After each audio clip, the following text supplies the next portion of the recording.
Our next speaker is Kevin Moore, and again, Kevin is with FSSA, Community Mental Health and Addictions, I think is the title. This is the third time I think he's spoken to us, probably in the last 2 years, and so I very much appreciate that because this has become a larger and larger issue. And I did want to give one comment. Steve asked a good question about where can we get facts on these issues. Again, NACO and the National League of Cities did a great report on this issue across the country. It's not specific to Indiana, of course, but I would urge you to go to the NACO website and try to find that report. But one issue that I've seen on the State Department of Health website is pretty dramatic. That in 2000, Indiana had 203 deaths from overdoses. In 2015, Indiana had 1,236 deaths from overdoses. So again, this is a huge issue in Indiana and across the country, and it's really going to take a community effort to stop this. And it's not just the county council; it's the community mental health centers. It's the cities and towns, it's the sheriffs, it's the health department. Everybody's going to have to step up and try to solve this problem for a community, because it's becoming an economic development issue. Because we're making national news with the problem we're having here in Indiana. And as I talk to economic development directors, they tell me they get this question about, am I going to be able to find workers in Indiana who can pass a drug test to do some of these light manufacturing jobs? It's very, very critical that we get this under control. Jeff McKim. Oh, yes. In 2000, Indiana had 203 deaths from overdoses, and in 2015, we had 1,236 deaths. So if you go to the State Department of Health website, some other statistics are on there. And again, the NACO website in their report has some great data as well. So I'm going to pull back and let a real expert come up here and continue to talk about this issue, and that's Kevin Moore from FSSA. And I do want to recognize Peggy Welch is in the office, or in the building here. Peggy works at FSSA. She's an advocacy officer, outreach coordinator, and I know she's had some meetings with some cities and towns officials on this. And if you would like for her to come to your community and try to create a community conversation about this issue, I'm sure she'd be happy to do that. So. Well, good morning. I am fully aware that I stand between you and lunch. So I want to make sure that we get out on time. My dad was a Baptist preacher for nearly 50 years. And my mom's advice to him every Sunday was, Jim, stop talking before we stop listening. So I will hope to do that. But I need your help for a minute. This would have been, my dad passed away 2 years ago. This week would have been their 59th wedding anniversary.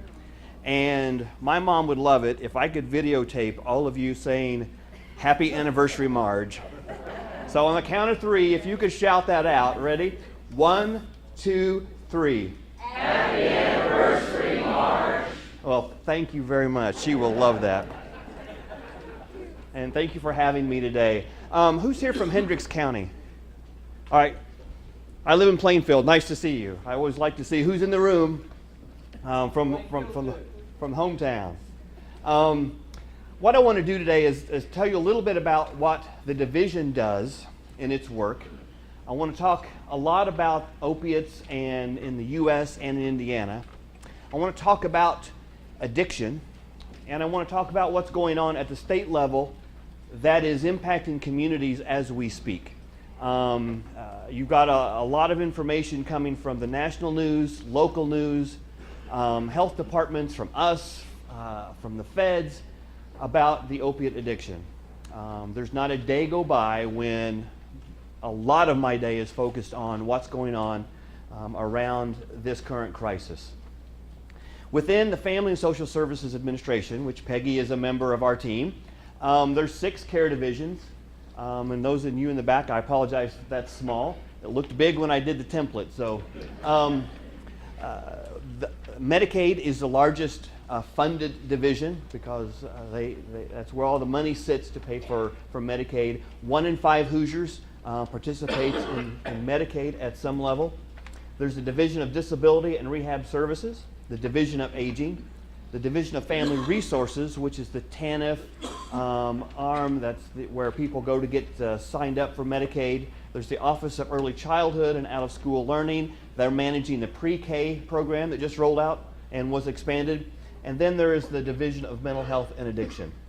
I have had conversations with the county council over the past couple of years around a number of issues, but this may be the first time the director of the Division of Mental Health has spoken to county council members. And I think that is significant because the impact of addiction on our local communities and across the state is devastating. And having conversations with people who don't normally deal in this world, but we are all impacted by it, I think is important. How many of you in this room know someone either personally or in your family or in your community that is involved or struggling with addiction? Raise your hand. Absolutely. All of us do. I can tell you story after story of people that I know, people that I've encountered, the impact it's had on their lives, but equally tell you stories of recovery, how treatment works, and when they get access to the right thing at the right time, it is absolutely life-changing. As we look at the division, every organization, I'm sure most of you have a vision and a mission statement. Ours is, we envision a comprehensive and integrated system for wellness, treatment, and recovery available to all Indiana residents.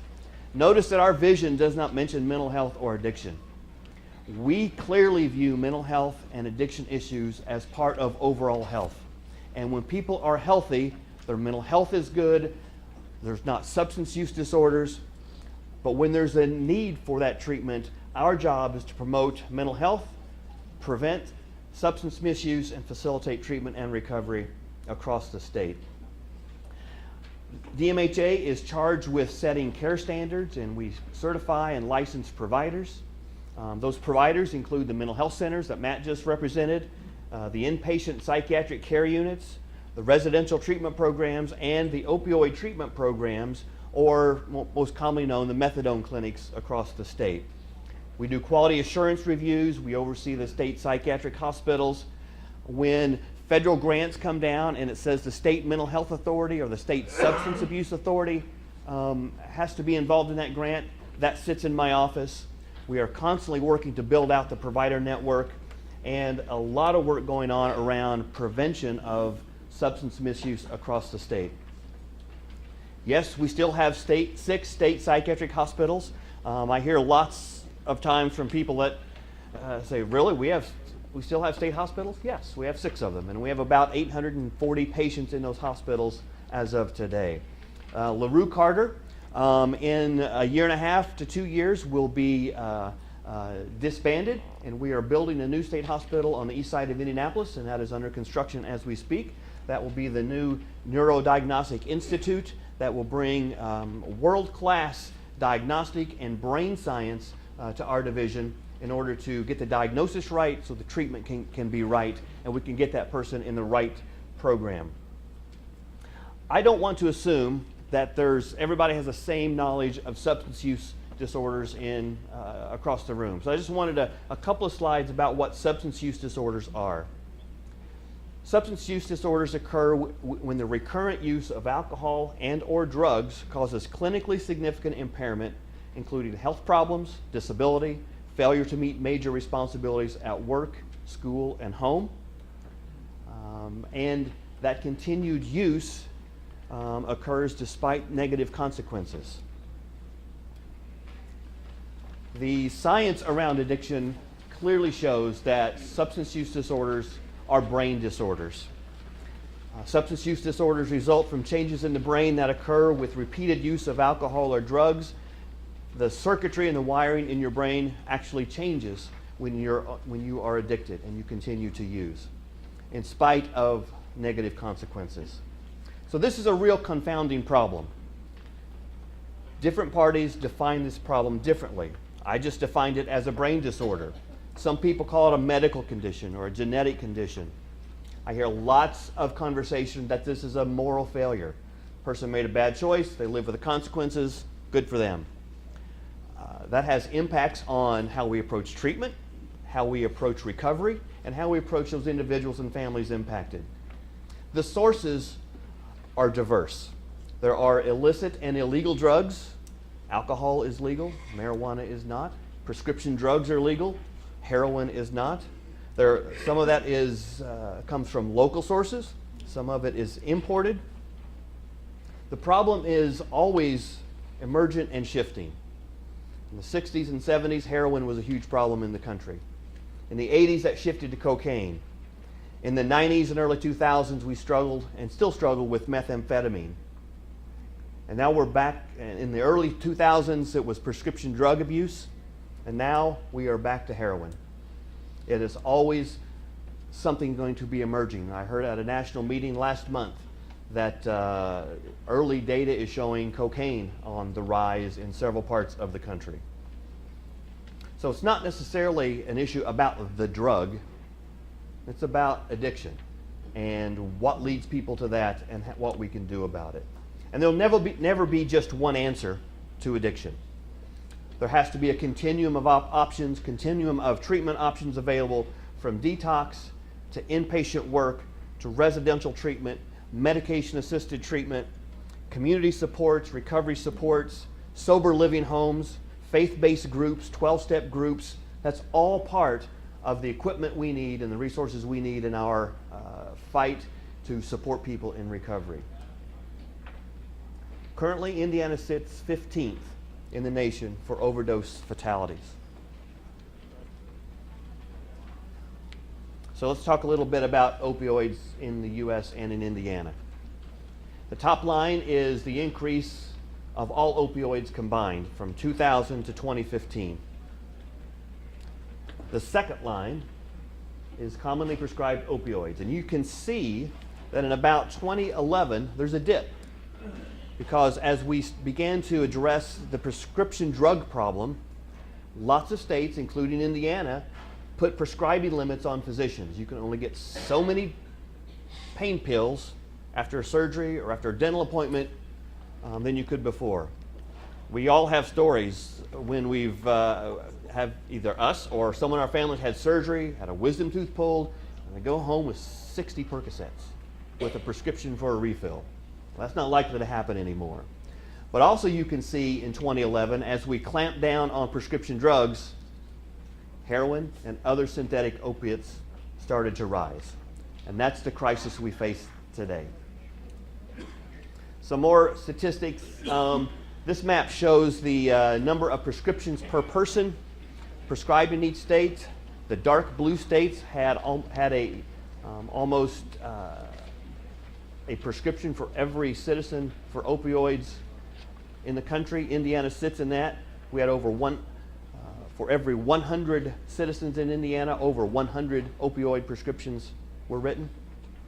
And you can see where this has targeted. And this slide's even a little dated. It has grown some, but the Midwest, Appalachia, parts of the South really hit hard. The Northeast is experiencing that as well. This was in the Washington Post just this week. 1.3 million Americans last year needed hospital care for opioid-related issues. Equally astounding to me that in 2005 there were 1,800 visits to emergency rooms every day for opioid issues. In 2014, that had grown to 3,500. Think of the cost and the impact on the healthcare cost, the impact on the healthcare system when the need for emergency rooms doubles just based on one class of drugs. And 1,000 people a day are treated in emergency rooms for not using prescription opioids as directed. So what's the picture of the current person who has substance use disorder and using heroin? Likely to be male, between 18 and 25, white, making less than $20,000, and no insurance. So this is really, this epidemic is striking the poor, the young age groups, and that has been the trend for quite some time. This is from the State Health Department that shows the number of drug poisoning deaths in Indiana. The darker the blue, the higher the rate of drug poisoning deaths in your county. Every county, you can't really tell it on up there, but every county is impacted by this. And you can see in Indiana, the eastern and southeastern part of our state has been hit hard. Ohio is leading the nation in opiate deaths and opiate overdoses, so that's going to bleed over into Indiana in that fashion. So some numbers to put this in perspective. Last year there were in the country about 38,000 people killed in car accidents. At the height of the HIV/AIDS epidemic, 43,000 people died in 1 year. There are 58,000 names on the Vietnam Memorial Wall. Last year, it's estimated that 65,000 Americans died because of drug overdoses. So the numbers are just astounding, yet we still struggle with how to get a handle on this, but Indiana's doing some pretty cool things. Also, I want to let you know this does not just impact the person who is with the substance use disorder, but in 2014 there were 657 babies born with neonatal abstinence syndrome. They were born addicted to opiates. And that number continues to grow. We have some hospitals in Indiana that 1 in 5 babies are being born with that. Fully 50% of all births in Indiana are funded by Medicaid. So that population is really at risk for issues. So let's talk about some of the drugs quickly. Alcohol continues to be the most frequently used drug in Indiana and across the states. Last year, 35% of Hoosiers who sought treatment for alcohol abuse. Among Indiana college students, nearly 63% reported current or past month use of alcohol, and nearly 11% of Indiana youth 12 to 17 drank alcohol in the past month. Remember that 10.6 number, because when we get to marijuana, 16.4% of high school students currently use marijuana. Among Indiana college students, 20% reported current use, and marijuana is the most commonly used illicit substance in Indiana and the nation. So it is right to focus on opiates, because heroin and prescription drugs are deadly. They grab somebody very quickly right after that first hit. But other drugs are used much more frequently, including alcohol and marijuana, than the opiates. The difference is they're not quite as deadly, or they're not as quickly to be deadly. So heroin, you look at the percentages here. Hoosiers 12 and older, 0.3% use heroin in the past month. College students, 0.2%, when 62% have been drinking in the last month. This last bullet surprised me when I saw it in a recent report. 2.4% of Indiana high school students have used heroin at least once in their lives. So in a class, a high school of 1,000 kids, that's a lot of kids that have used heroin at least once in their lives. Let's talk about prescription drugs. We saw the map about and the data around prescription drugs. Over 11 million prescription drugs prescriptions for controlled substances were dispensed in Indiana in 2016. Think about that. There's 6.2 of us, 6.2 million of us. There were 11 million prescriptions. And of those, half of those were for opioids. So again, 1 prescription for every Hoosier in Indiana. Prescription drug misuse was reported in 28% of people seeking substance abuse treatment in Indiana. So how did we get here? That's in recent past, everybody knows what your vital signs are: blood pressure, temperature. Pain became the indicator of the 5th vital sign for physicians. Consumers, us, we were demanding that doctors do something about our back pain, our leg pain, our headaches, and pharmacy groups, doctors responded to that. Hospital systems and other ranking systems for physicians began to rate doctors based upon patient satisfaction. And if my doctor didn't give me something for my pain, he wasn't going to get rated very well. So this created a really strong sense of overprescribing for prescription medication. I cannot lay this all at the physician's feet. We as consumers demanded that something be done for our pain. So as the prescriptions were overprescribed, they were often misused, they were stolen, they were not secured. We would get them from grandma's medicine cabinet or from friends. In fact, most teenagers who use prescription drugs are getting them from family or friends. We started putting, so that's where we were with prescription drugs. We put some prescribing limits on prescription drugs. It became harder, more expensive to get prescription drugs. Heroin became the cheapest alternative. Fully 80% of heroin users initiated their addiction with prescription drugs. So there is a significant link. The other medication I don't have a slide on that I know you've probably heard of is naloxone or Narcan. That is the overdose survival drug that if someone is in respiratory distress due to an opiate overdose, a shot of naloxone, or 3 or 4 shots in some instances, will bring them back to life. It shocks the system back into life. The person then transported to the hospital to get checked out, and that's an opportunity for connecting them with treatment, or at least talking to them about where they are with treatment. So significant healthcare costs around addiction, lost productivity. Before I got up here, talked about employers worried about hiring people and being able to have them pass drug screens. We have the same issue when we try to hire clinicians or people to work in our state hospitals. And significant criminal justice costs around this issue as well. So what's going on? In January of this year, after Governor Holcomb was inaugurated, one of the first acts he took was to create the Commission to Combat Drug Abuse and appointed Jim McClelland as the executive director. Jim comes to us after 41 years serving the goodwill of Central Indiana, and comes to us with a tremendous social service background and an ability to bring people together for a common cause. The priorities of the Commission are to coordinate and align and focus state resources. My division, we do lots of stuff around mental health and addiction. State Department does things around addiction. We have the Department of Child Services working with addicted moms and addicted families.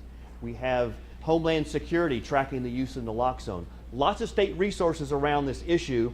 The Commission is helping coordinate and align all of those efforts. So we are all pulling in the same direction with intention.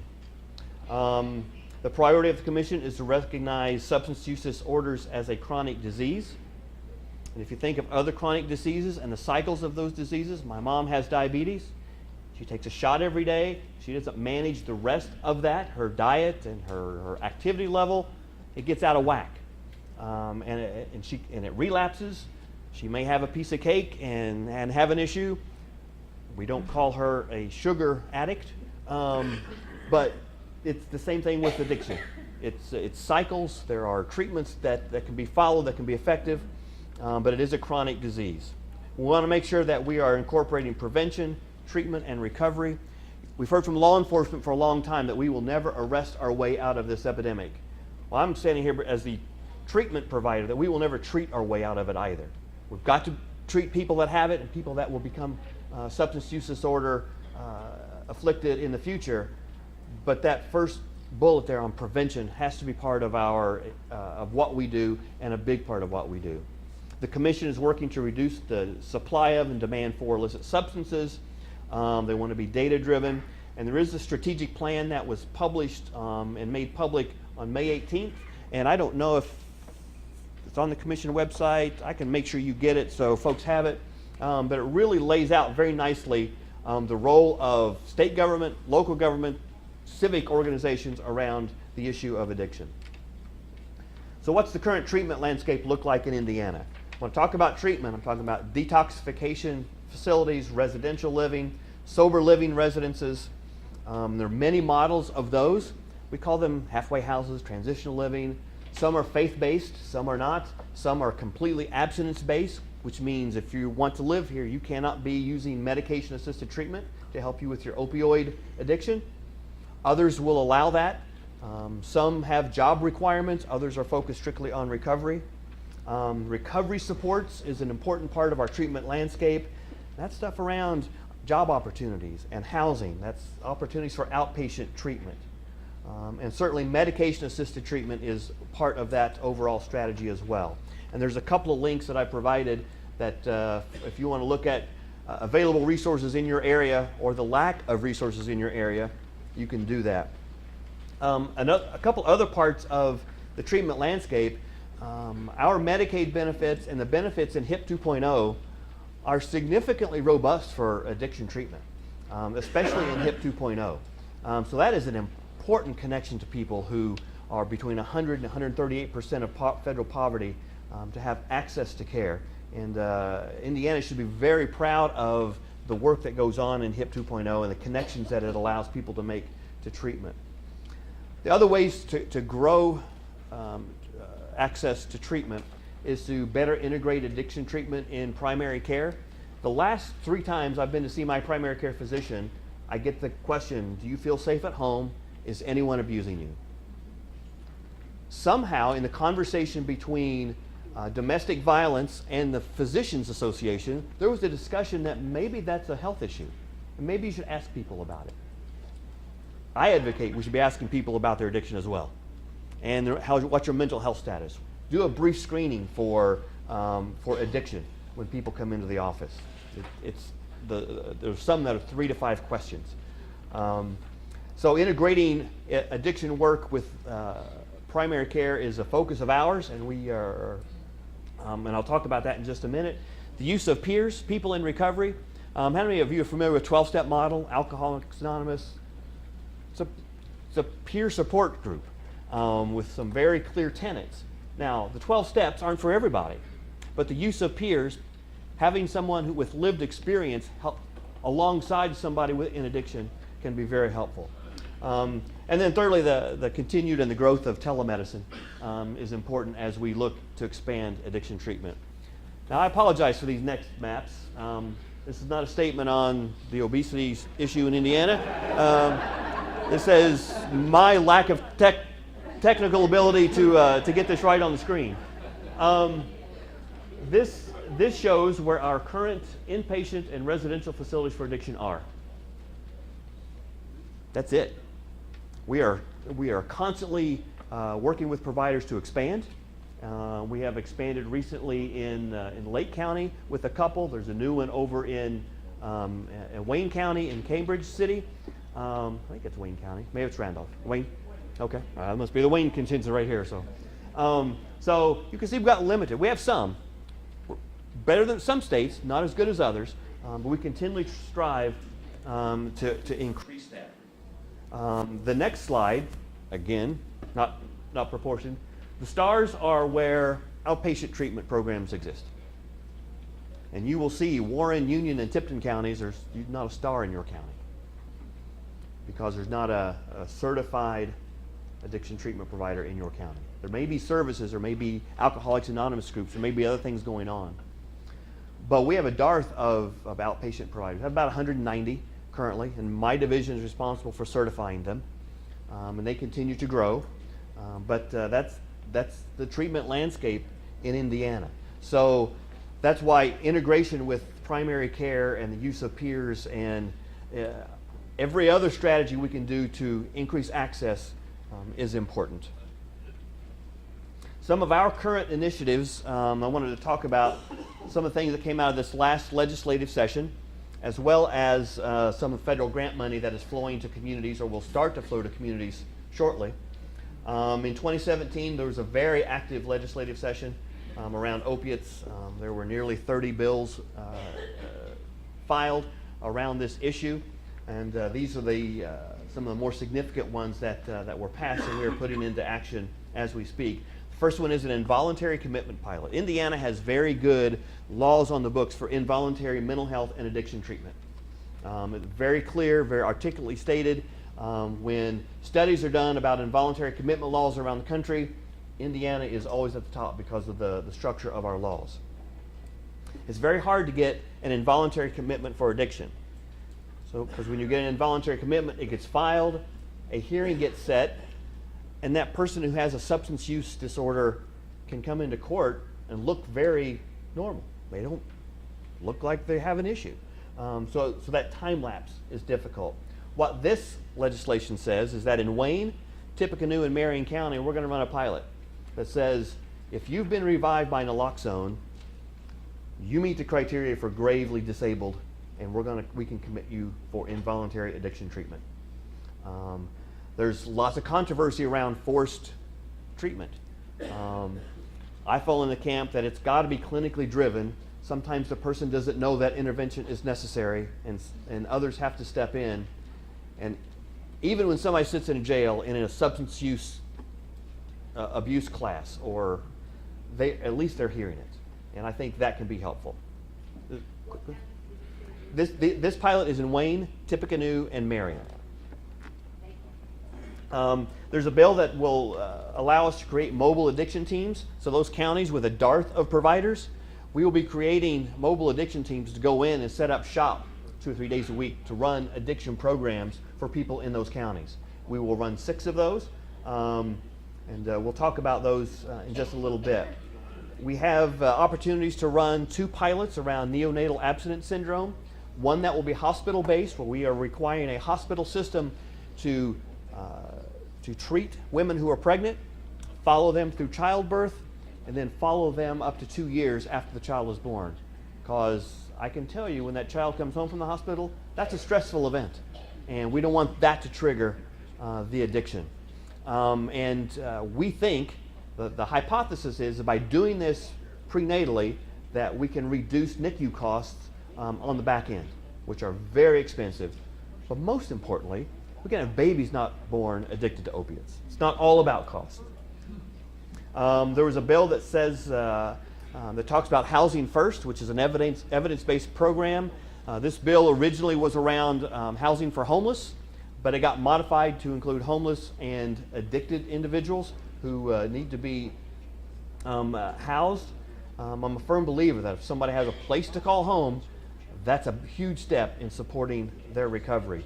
And we're working with Peggy and the Community Housing Development Authority, State Department of Health, to work through the logistics of that bill.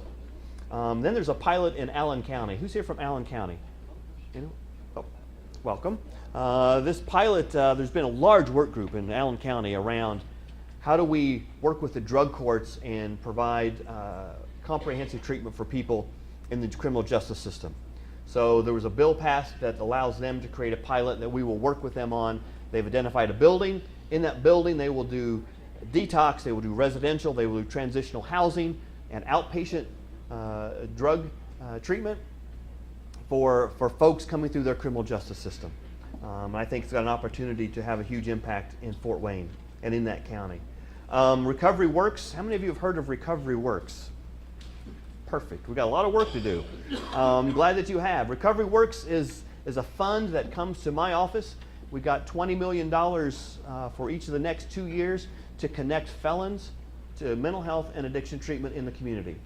This doesn't pay for services in the jails, I'm sorry to say, and I take grief from the sheriffs from that all the time. We need to figure that out as a state and as counties, how we do that in the jails. This doesn't pay for people's treatment while they're in DOC.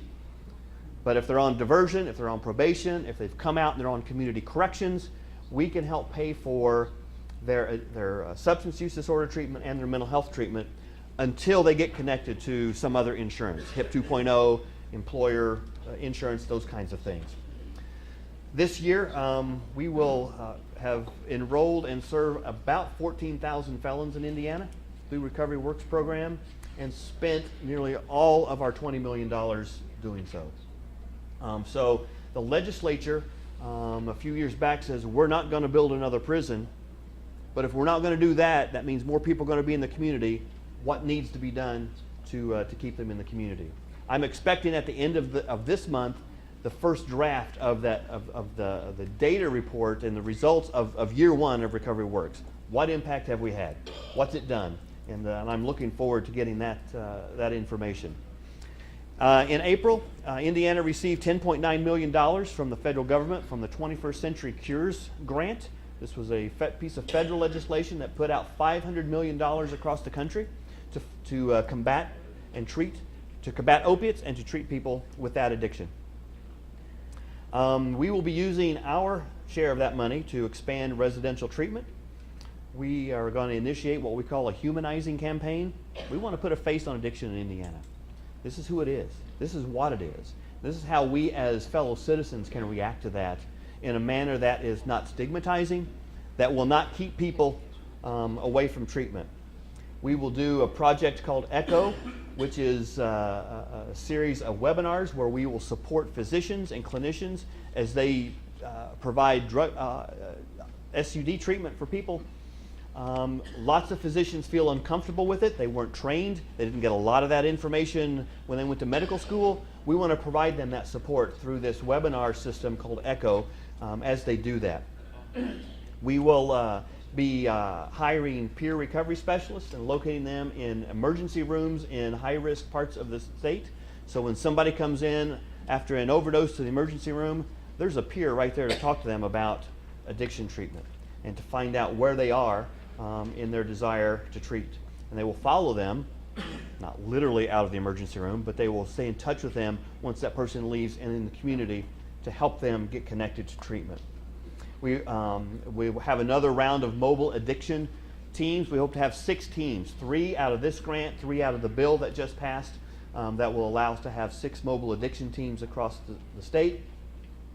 We are using $500,000 to purchase naloxone for the State Health Department, for the Indiana State Police, and for the Department of Natural Resources.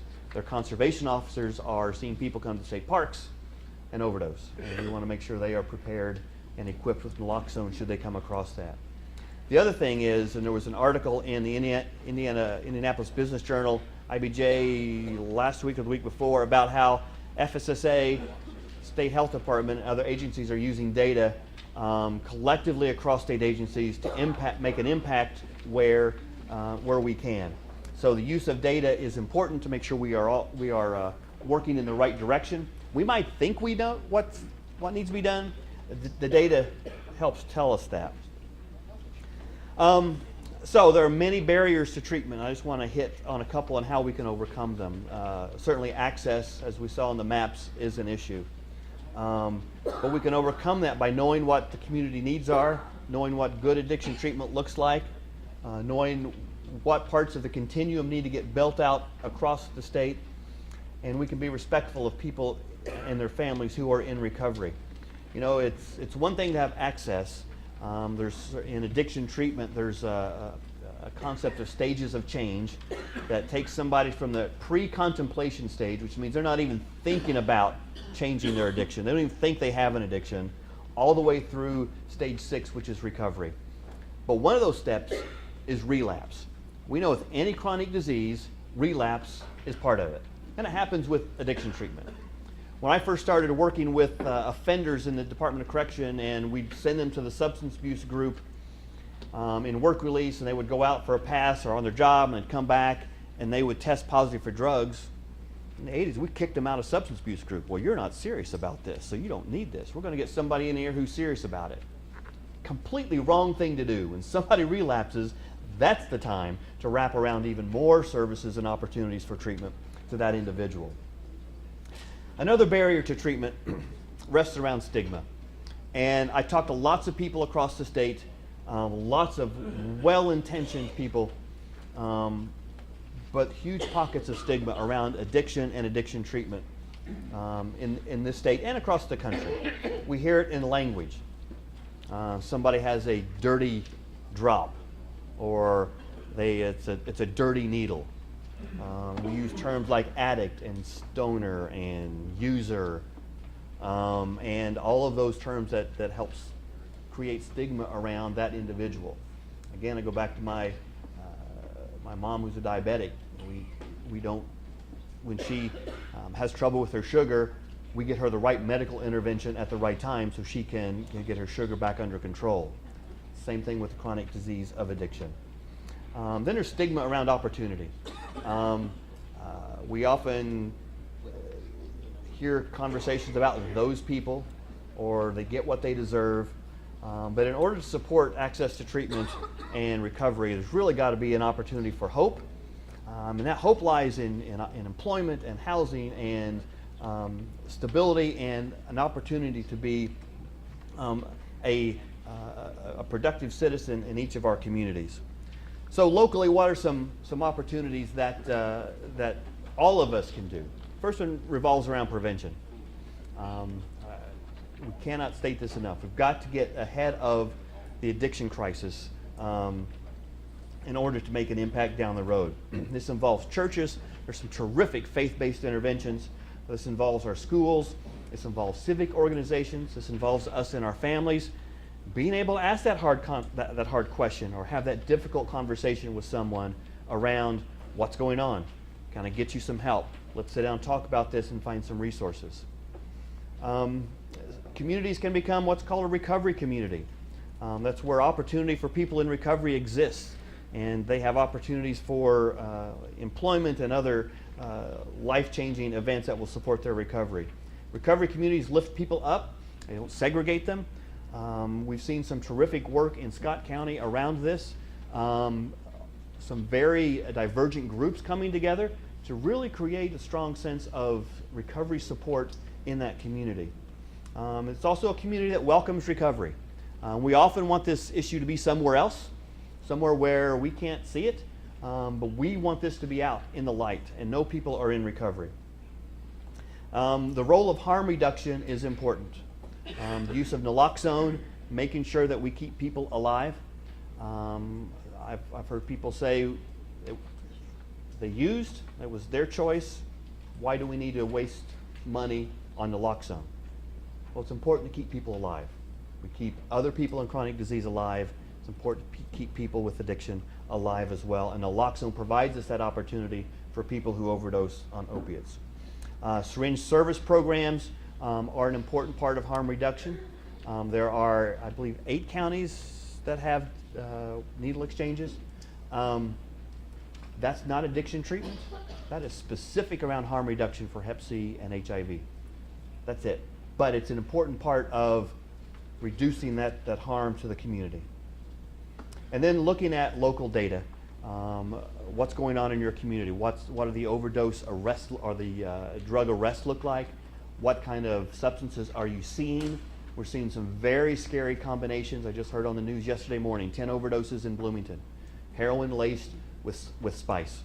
We're seeing heroin laced with fentanyl, carfentanil, with an elephant tranquilizer. I mean, it's just incredible the combinations that people are getting. And when they buy it on the street, they have no idea what they're buying. At least with most prescription drugs, you knew what you were taking. With heroin, when you buy it on the street, you just don't know. And it really creates some scary opportunities for folks to die very quickly. So look at your data in your counties. What do you know? What are you hearing from your sheriff? What are you hearing from your chiefs of police? What are you hearing from your treatment providers around addiction? So with that, there's my contact information. If you've got questions about addiction services, if you want to know about providers in your area, email me. I will connect you to folks who can help you work through that. And I appreciate the opportunity to share with you today. And time for questions, or yeah. If you can repeat the questions because of the audio we have going on. Sure. But the first question I have on the Recovery Works, I know it's available for people in DOC. Is that available for people in the county jail as well? It's for people who are connected to the criminal justice system via a felon. Via a felony. Via felony, Not yes. Not for misdemeanors. Right, not for misdemeanors. And they can be in the community probation, they can be community corrections, they can be on parole from DOC, but it's for the whole community-based felon population. Yes, sir. Are all these statistics, do these statistics cover the VA hospitals? Because we go to different states for the VA, and as screwed up as they are, I can't understand how they could give you a good statistic. I can't even get my records half the time. I appreciate your question. Everybody heard the question about the data from the VA? No, they do not. There's statistics for Indiana in general, but the VA is working to address the opioid issue in that system as well. As we know, that's challenging. Yes, sir. There's a mic. Our county's one of them that's in a needle exchange. It seems like we're giving out several times more needles than what we're getting back.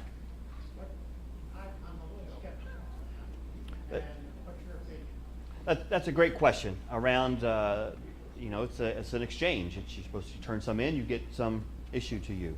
Overall, Indiana's exchange rate is in the mid to upper 80%. 80 to 85% of needles or exchange are returned. Some counties are struggling with that.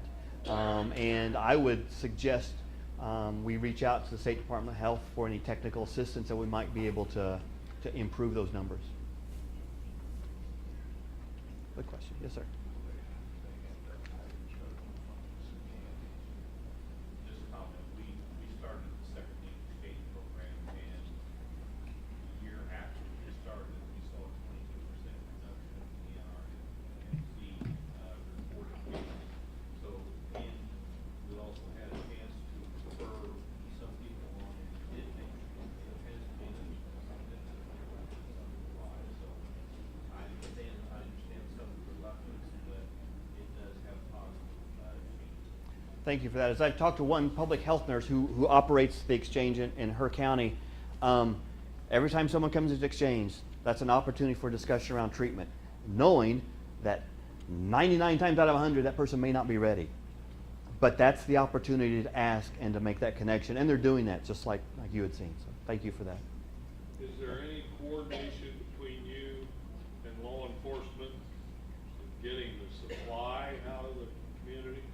Yes, the state police, the Department of Homeland Security, working with local authorities, are on that constantly. And there is information, and I'll see if I can't pull the map of where drugs were seized and then sent to the labs for analysis, and it kind of shows you where the hot pockets are. So there's lots of efforts around that. With this being an illegal operation, that becomes hard, just like any other criminal investigation. But coordinating with the National Office of Drug Control Policy, federal agencies such as the DEA, there's significant work going on to reduce that. And I would propose that without the efforts currently going on, this would be much worse. In the areas where you have needle exchanges, are there numbers with respect to a decline in drug usage in those areas? There are some, and that happens when you exchange needles with someone and you can get them into treatment. The needle exchanges in Indiana are fairly new, and we are just now have a year and a half worth of data where we can begin to take a look at that. But that's a great question, because the intent is, if you keep attaching them to treatment or opportunities during that exchange, that's going to happen. So, but that's a great question, and if there is some, I'll check with the ISDH and we can share that information.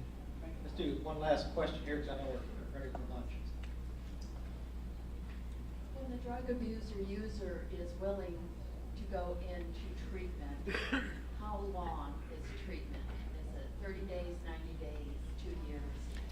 A lot of the best practice around addiction depends on the drug. Detox from alcohol really needs to be medically supervised because it's dangerous. Detox from opiates, it's painful and it's uncomfortable, but you're not likely to die from it. So detox days will vary based upon the drug. For inpatient, just to get somebody detoxed and focused on treatment, usually it's 7 to 15 days, but residential treatment can be 30 to 90 days, depending on the level of addiction, where they are in their stages of change and their acceptance of their need for recovery. And then after any kind of inpatient or residential, intensive outpatient and ongoing support groups for up to 3 to 5 years. The belief in the science is showing that if somebody can stay sober for 3 to 5 years, they're going to have this whipped at that point. So it takes a long time. Thanks. I think we'll cut it off there. And great questions. It looks like there's a lot of interest in this subject matter.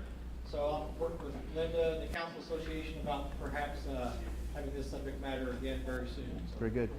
thanks. Thank you very much. Just 2 quick comments I want to make about this morning's presentation before we go to lunch. One, on the community mental health centers.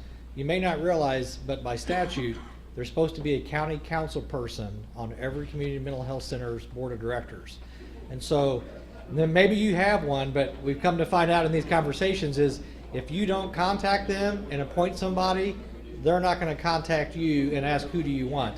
But let me clarify that. But if there's a community mental health center that serves 4 or 5 counties, there's only one council person from those 4 or 5 counties who gets to serve on that board. So again, we need to find somebody who has an interest in doing that and to make sure they'll not only report to their county, but perhaps be the liaison with the 4 or 5 counties served by that community mental health center. But if you don't contact them to find out who the council person is, they're not going to contact you. So I encourage you to do that. And the only other issue, and I'll finish this up afterwards because I have a list, there are 12 counties who have not signed a memorandum of understanding with FSSA, so that if they have a person in the county jail who has a severe medical issue and they have to go outside the jail for service, right now under current law, that person can get Medicaid reimbursement only if they go outside the jail for a health issue. There are 12 counties, for whatever reason, and I'm sure they have their reasons, who haven't signed up for that program, but it is something that you may want to talk to your commissioner or council about. I'll read that list after lunch.